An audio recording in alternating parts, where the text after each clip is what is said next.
Hey everyone, it's Byron again here to testify for Jesus Christ. I had done a video earlier.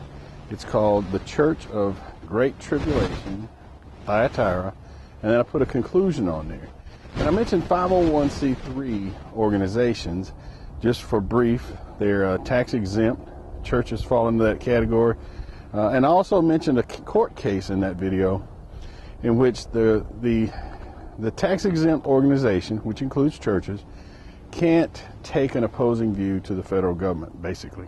That's kind of whatever the government considers to be norm, you don't take an opposing view. I got a text message from my wife. She said, look up the Johnson Amendment, and I did. And in the Johnson Amendment, that is Lyndon B. Johnson. He was a representative or senator from Texas at the time before he became president after John F. Kennedy assassination. Anyway, Lyndon B. Johnson put an amendment in that basically said a tax-exempt organization can't have an opinion on the presidential candidates.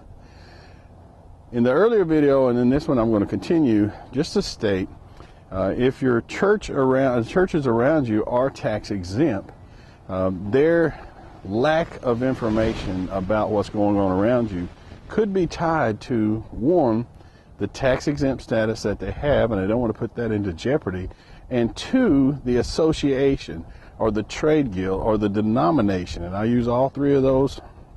I guess the word would be synonymously. They don't want to go against their overseer, which Jesus Christ never established, and none of the apostles established. But as I was riding down the road just now, I just happened to realize, wait a minute, I heard a minister, now this is a Baptist minister, probably about 2 years ago I was listening to him. He was going through stuff in the book of Revelation and talking about the end times and talking about when Jesus will return and talking about who is Babylon, and to everything he mentioned, he had no clue. And he also said, we have no clue. He didn't say no clue, but that's how he meant it, by saying, we don't know, we don't know, we don't know.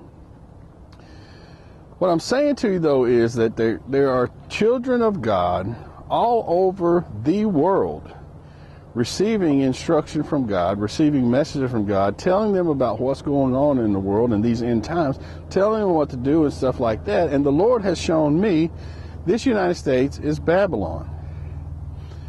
He's not only shown me that, but he's shown many other people that. And if you were to care to look and see just Bible verse by Bible verse, the clues in which lead to the conclusion biblically, I've got I think it's a playlist, America the Babylon. You should be able to find it. If it's not in my website under more information, I think it is. It's going to be on my YouTube channel, junipertreeandbeyond.com. There's a playlist there talking about America the Babylon. But it just dawned on me, the reason people don't realize the shape we're in, or one of the reasons, is that the ministers of the tax-exempt organizations or the ministers of the churches with affiliations such as Baptist, Methodist, Pentecostal, all the ones you could consider a denomination, and they're huge.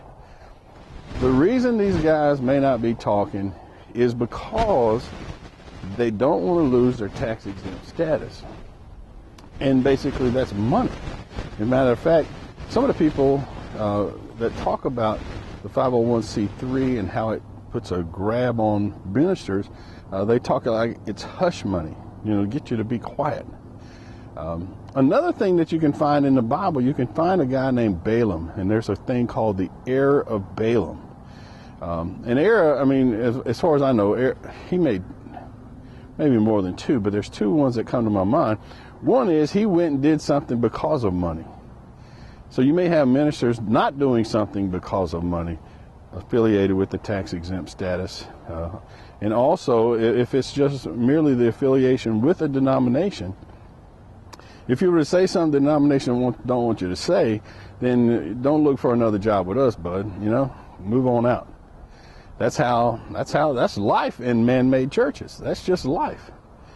The other error that Balaam had, and I think this is applicable as well, to many churches today.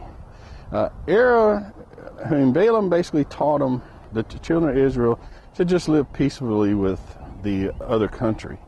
Now, they were supposed to be a separate country, but they just lived peacefully, and gradually the other countries' beliefs and things came into the children of Israel.